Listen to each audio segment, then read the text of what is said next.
जय जिनेन्द्र। आचार्य भगवंत श्री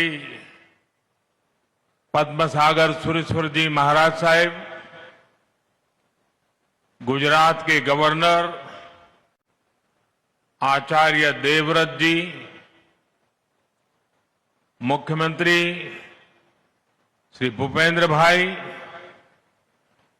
राज्य के उप मुख्यमंत्री भाई हर्ष संघवी जी, परम पूज्य आचार्य भगवंत, पूज्य साधु भगवंत, साध्वी जी भगवंत, इस पवित्र सभा में उपस्थित समस्त आचार्यगण और मुनि भगवंत, माननीय दानवीर, विद्वज्जन, देवी और सज्जनों, आज भगवान महावीर जयंती के पावन पर्व पर मुझे इस पवित्र जैन तीर्थ आने का सौभाग्य मिला है। सर्वप्रथम मैं भगवान महावीर के चरणों में प्रणाम करता हूं। मैं कोबा तीर्थ से सभी देशवासियों को भगवान महावीर जयंती की शुभकामनाएं देता हूं। साथियों, मैं आज परम पूज्य आचार्य श्री कैलाश सागर सुरेश्वर जी महाराज साहब की स्मृति को भी वंदन करता हूं। उनके स्वप्न ने कोबा की इस धरती पर ज्ञान और श्रद्धा का यह महान केंद्र स्थापित किया है। कोबा तीर्थ की यह स्थली आध्यात्मिक शांति से ओतप्रोत है।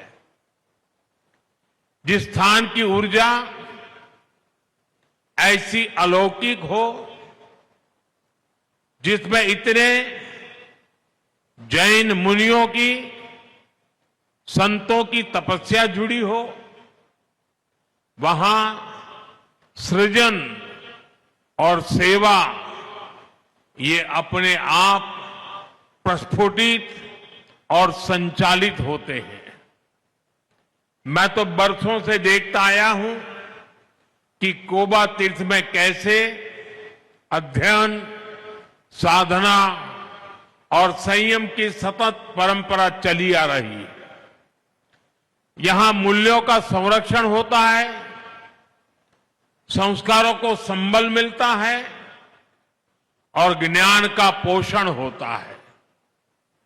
ये त्रिवेणी भारतीय सभ्यता का आधार है। इस त्रिवेणी को अविरल बनाए रखना ये हम सबका दायित्व है।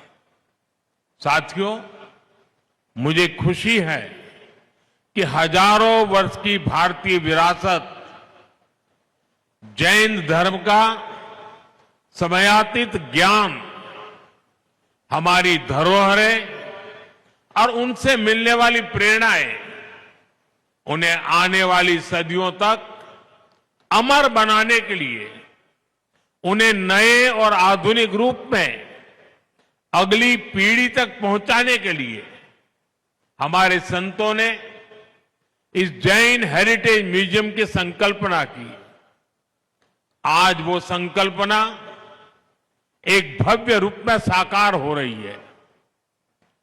ये सम्राट संपत्ति संग्रहालय जैन दर्शन, भारतीय संस्कृति और हमारी प्राचीन धरोहर का एक पवित्र केंद्र बना है। मैं इस अद्वितीय प्रयास के लिए हमारे सभी जैन मुनियों का, संतों का अभिनंदन करता हूं। मैं उनके चरणों में प्रणाम करता हूं। ऐसे हजारों निष्ठावान लोग जिन्होंने इस कार्य में असीम योगदान दिया, मैं उन सभी की भी सराहना करता हूं। भाइयों बहनों, जब हम अनादि ज्ञान को नई पीढ़ी तक पहुंचाने के लिए इनोवेशन करते हैं, नयापन लाते हैं, तो इससे हमारी विरासत भी समृद्ध होती है और आने वाले कल को भी प्रेरणा मिलती है।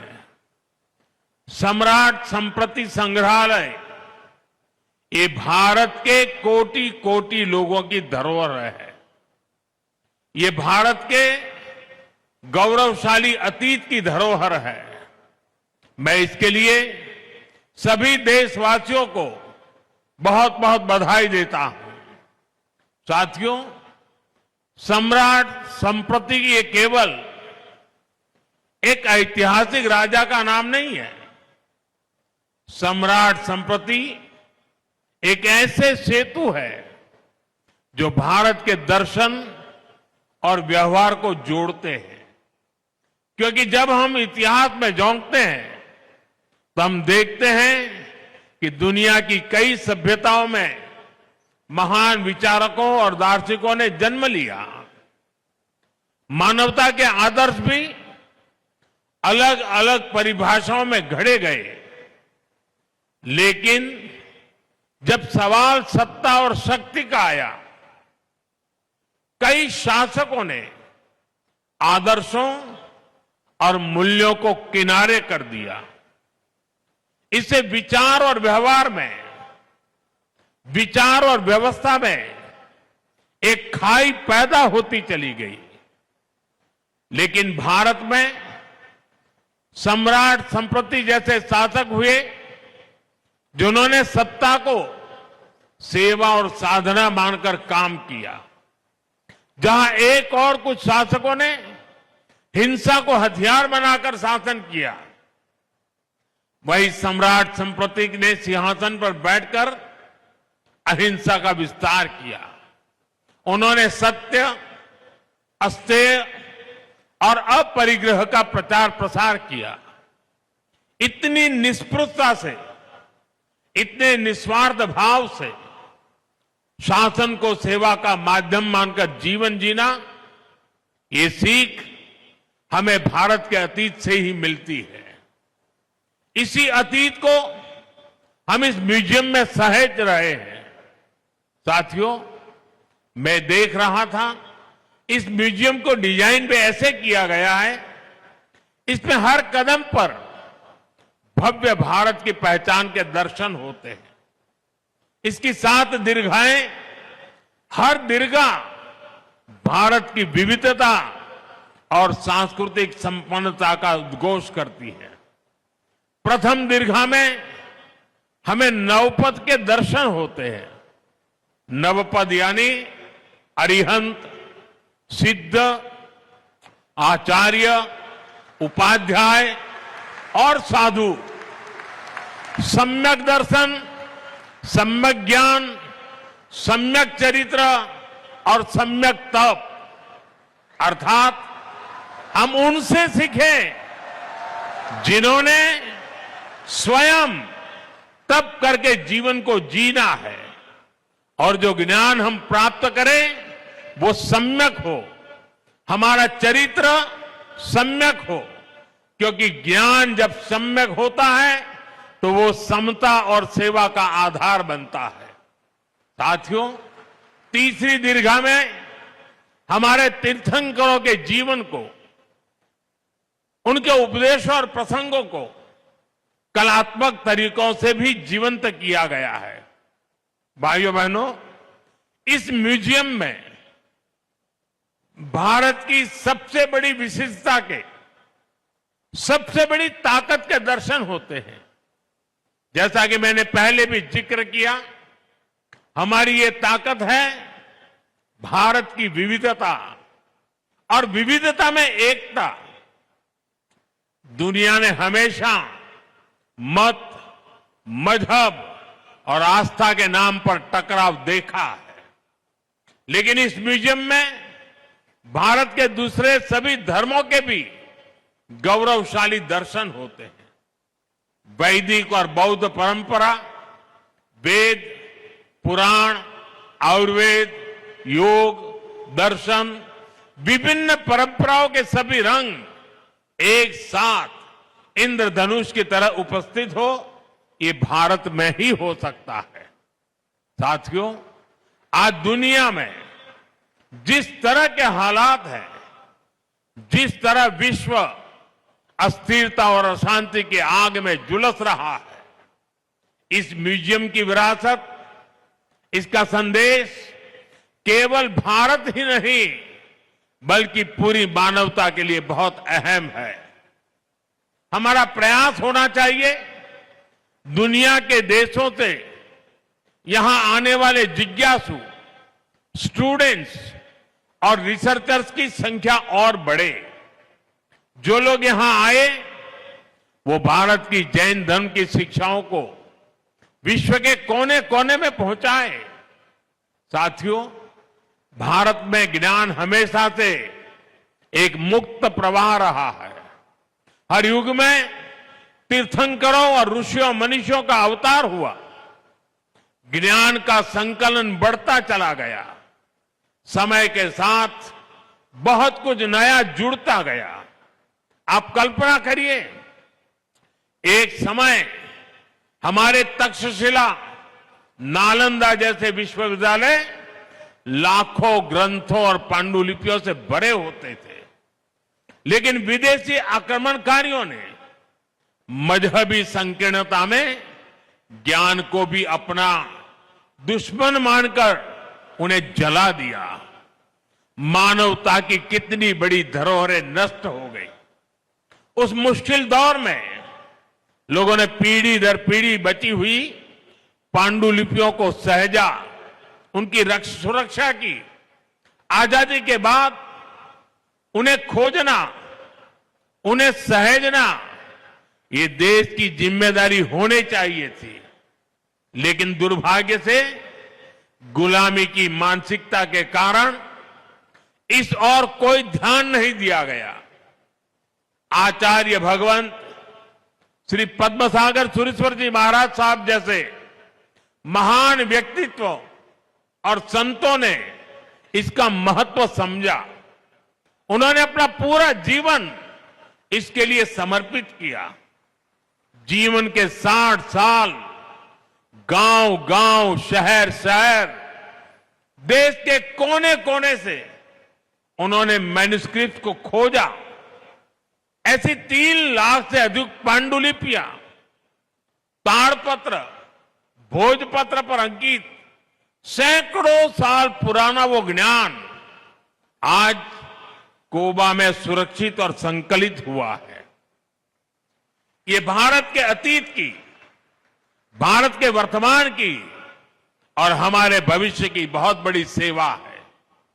साथियों, पुरानी सरकारों ने पांडुलिपियों की उपेक्षा करके जो गलती की थी, आज हम उसका सुधार कर रहे हैं। हमने इसके लिए ज्ञान भारतम मिशन शुरू किया है। इस काम में हम टेक्नोलॉजी का इस्तेमाल कर रहे हैं। इस मिशन के तहत प्राचीन पांडुलिपियों का डिजिटाइजेशन किया जा रहा है, उनका वैज्ञानिक तरीके से संरक्षण हो रहा है। स्कैनिंग, केमिकल ट्रीटमेंट और डिजिटल संग्रह जैसे सभी प्रयास इस दिशा में हो रहे हैं। इसी रविवार को मन की बात में मैंने विस्तार से जिक्र किया है कि कैसे इस दिशा में एक सर्वे भी शुरू किया गया है। इसमें देश भर से लोग अपने पास संरक्षित पांडुलिपियों को अपलोड कर रहे हैं। ये अभियान देश के कोने कोने में बिखरी पांडुलिपियों को एकत्रित करने में बड़ी भूमिका निभाएगा। साथियों, सरकार के स्तर पर ज्ञान भारतम मिशन और कोबा तीर्थ का असाधारण योगदान, समाज और सरकार के ये साझा प्रयास भारत के नए सांस्कृतिक अभ्युदय का प्रतीक भी है। साथियों, आज देश के कल्चरल हेरिटेज को सहेजने, विश्व के सामने लाने के प्रयास हर स्तर पर हो रहे हैं। पांडुलिपियां और ज्ञान धरोहर के संरक्षण का कार्य तो हो ही रहा है। इसके साथ साथ प्राचीन मंदिरों का पुनरुद्धार, तीर्थ क्षेत्रों का विकास, ऐतिहासिक स्थलों का विकास, आयुर्वेद और योग का प्रचार प्रसार, हर स्तर पर इस दिशा में काम हो रहा है। यहां गुजरात में ही लोथल में विशाल मैरीटाइम म्यूजियम बन रहा है और ये दुनिया का सबसे बड़ा मैरीटाइम म्यूजियम बनने जा रहा है। यहां से 70-80 किलोमीटर दूरी पर है। उधर वडनगर में एक बहुत बड़ा म्यूजियम बना है। वो दुनिया के अच्छे म्यूजियमों में उसकी जगह बन चुकी है। दिल्ली में युगे युगिन भारत म्यूजियम बनाने की भी तैयारी है। आज पहली बार आजादी की लड़ाई के इतिहास को भी समग्र रूप में सामने लाने के लिए सार्थक कार्य हुए हैं। आपको याद होगा, पहले ये काम राजनीतिक चश्मे से होते थे। एक राजनीतिक परिवार का नैरेटिव कैसे सेट हो, वोट बैंक के हिसाब से बातें कैसे बोली जाए, सब कुछ इसी के इर्द गिर्द घूमता था। हमने इस मानसिकता को समाप्त किया है। हम सबका साथ सबका विकास के मंत्र के साथ चल रहे हैं। यही मंत्र विकसित भारत के विजन की आत्मा है। साथियों, आप सभी संतगण भारत की विरासत को संजोने का इतना महान प्रयास कर रहे हैं। हम व्यक्तिगत आकांक्षा से ऊपर उठकर समाज और राष्ट्र के लक्ष्यों के लिए काम करते हैं तो देश के विकास को गति और मिल जाती है। इसी भावना के साथ मैं नवकार महामंत्र दिवस पर दिल्ली में हुए कार्यक्रम में भी शामिल हुआ था। इस आयोजन में चारों फिरके एक साथ जुटे थे। उस ऐतिहासिक अवसर पर मैंने 9 आग्रह किए थे, 9 संकल्पों की बात की थी और जिसका उल्लेख अभी भी हमारे मुख्यमंत्री भूपेंद्र भाई ने भी किया।